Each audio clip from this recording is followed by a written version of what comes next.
Se está poniendo de moda llevar a la gran pantalla la vida de grandes escritores. El último biopic que llega a nuestras carteleras es Tolkien, obviamente relatando la vida o parte de ella de John Ronald Reuel Tolkien, creador de la Tierra Media y conocido especialmente por El Hobbit y la trilogía del Señor de los Anillos.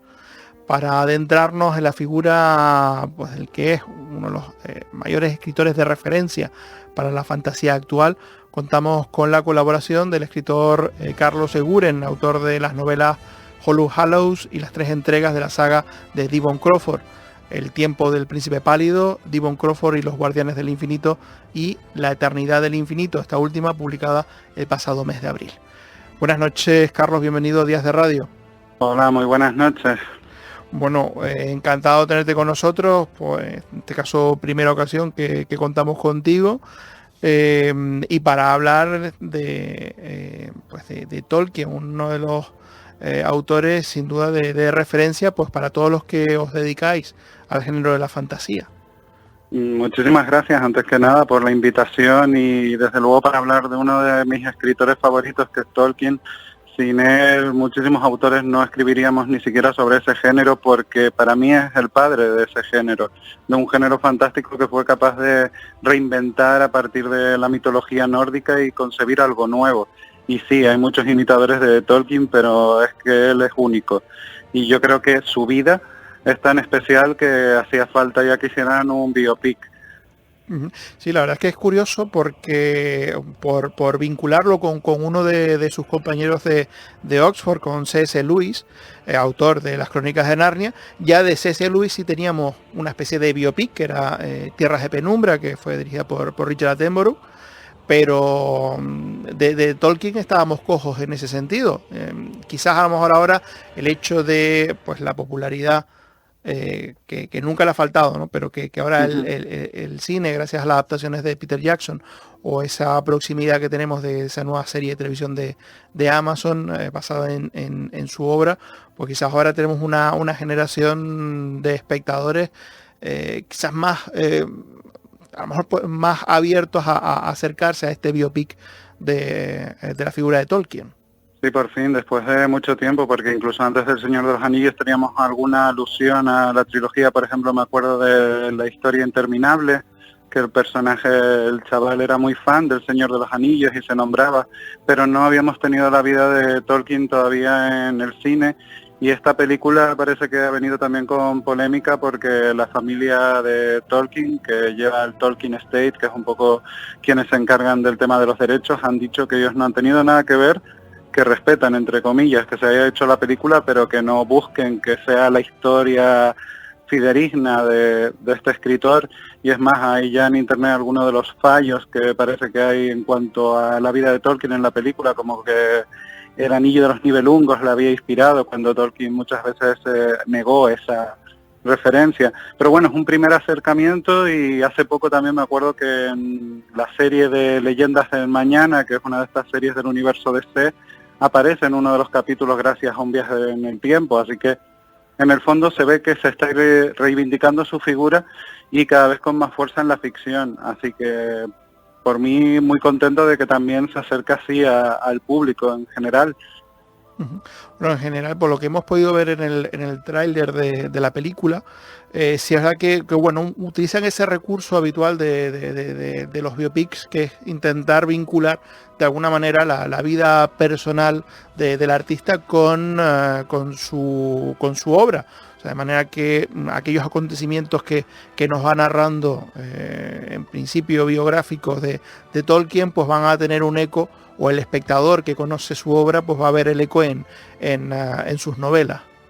Sí, eso que Tolkien siempre en sus ensayos, él decía que no era muy partidario de hacer alegorías ni versiones, pero la verdad es que sí se busca un poco en su biografía todo el tema de cómo odiaba la industrialización, que luego la representan los orcos en Isengard, también un poco el tema del odio a las arañas. Él de pequeño le picó una que estuvo a punto de acabar con él. tuvo una vida muy interesante y todo eso se refleja también en su obra, indudablemente. Él odiaba las guerras, él estuvo en la Primera Guerra Mundial, luego a 2 de sus hijos los enviaron a la Segunda. Fue un hombre profundamente antibélico en una época marcada por estos conflictos, y eso hace de él un personaje cinematográfico muy interesante, y editoriales como Minotauro, por ejemplo, ahora están aprovechando para publicar obras como Tolkien y La Gran Guerra de John Garth, que trata todo este periplo que parece, por lo que vemos en el tráiler, cuando aparece el jinete negro y cuando aparece también esa especie de monte del destino, parece que usan ese recurso de mezclar la ficción de Tolkien con su realidad, y la verdad es que es un recurso muy interesante. Quizás a lo mejor el actor elegido no es el más convincente, al menos físicamente, pero bueno, es un primer paso. Bueno, hay que decir de todos modos que Nicholas Hoult viene ya con experiencia de interpretar a escritores, porque sí, efectivamente, interpretó a J.D. Salinger en Rebelde en el Centeno, una película que, bueno, por su coprotagonista, pues no tuvo mucha distribución.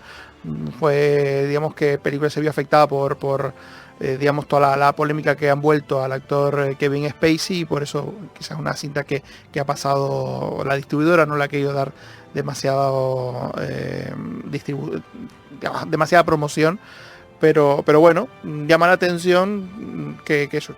un mismo actor pues haya interpretado a 2 escritores a priori tan distintos como Salinger y Tolkien.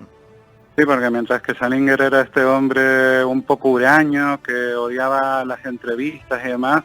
de Tolkien siempre se hablaba que era una persona muy entrañable, que contestaba incluso todas las cartas que le llegaban de Estados Unidos, que en Estados Unidos se popularizó El Señor de los Anillos mediante una edición pirata, ya en su época, y claro, la gente de Estados Unidos le escribía para decirle, me ha encantado tu obra, y Tolkien les respondía y además añadía, pero que sepan que la edición que se está publicando en Estados Unidos es pirata. Y parece ser que luego la presión que hicieron esos fans fue la que hizo que se publicara El Señor de los Anillos como tenía que publicarse, pagándole los derechos y demás. Pero vaya, que sí, que es una contraposición muy interesante, aunque ambos, también en el Rebelde entre el Centeno y en esta de Tolkien, parece que van a profundizar en cómo la guerra marcó a ambos escritores de una forma completamente distinta, pero muy importante para la carrera de los dos. Uh-huh. Bueno, también en ese sentido tenemos otra referencia importante en la película, que es todo el trabajo lingüístico de Tolkien, que sin duda también una de las características de su obra literaria, por su capacidad de crear idiomas, de crear lenguas, pues a veces pues bebiendo un poco de la mitología, de todo el legado nórdico, también de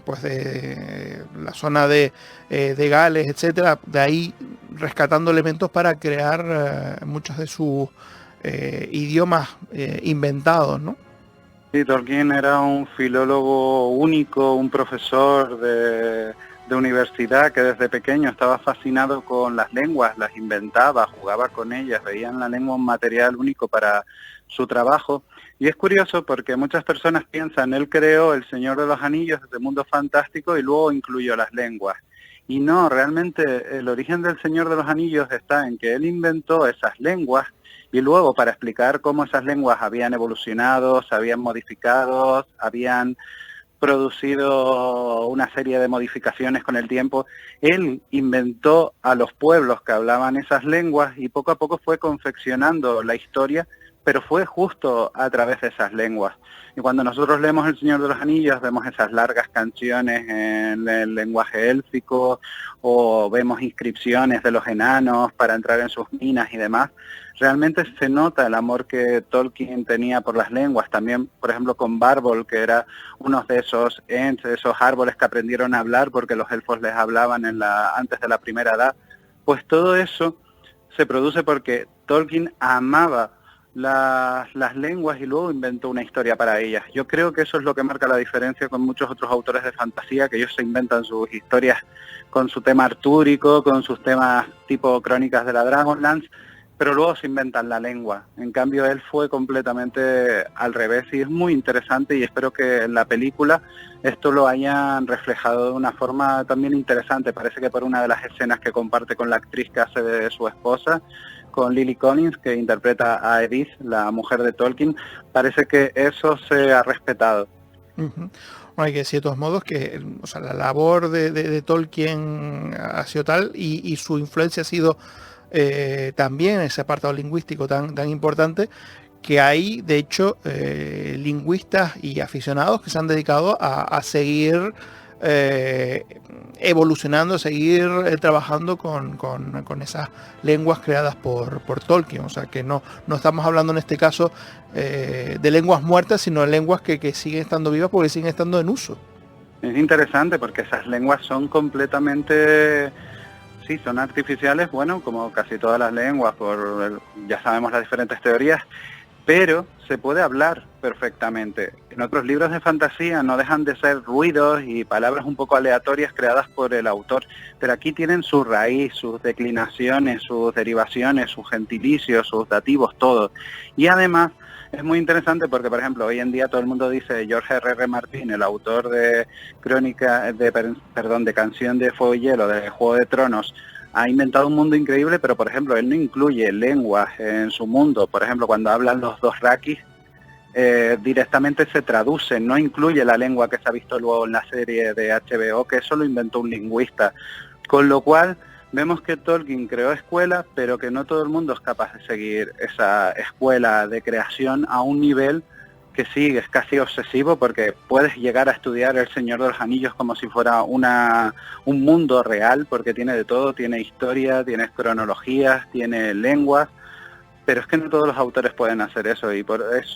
en parte, debido a este motivo, para mí Tolkien es uno de los autores más grandes del género fantástico, y como lingüista también es de esos autores fundamentales al estudiar ciertas lenguas más clásicas de Europa. Pues vamos a quedarnos a ver qué tal ese biopic, ese pequeño acercamiento. Esperemos que, como tú dices, sea eso, una primera parada en lo que pueda ser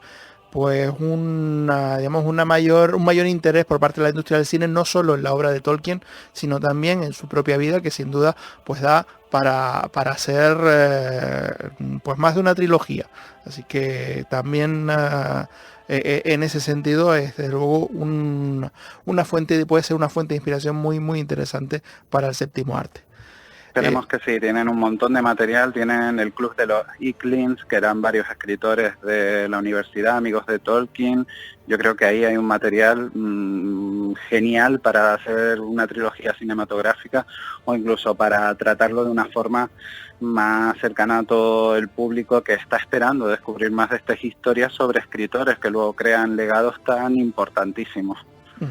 Pues Carlos Eguren, muchísimas gracias por habernos acompañado, por este ratito tan distendido hablando de la figura de J.R.R. Tolkien, y nada,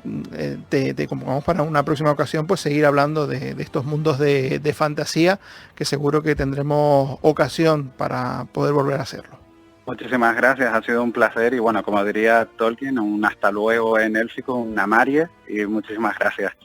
Muchas gracias, hasta una próxima ocasión.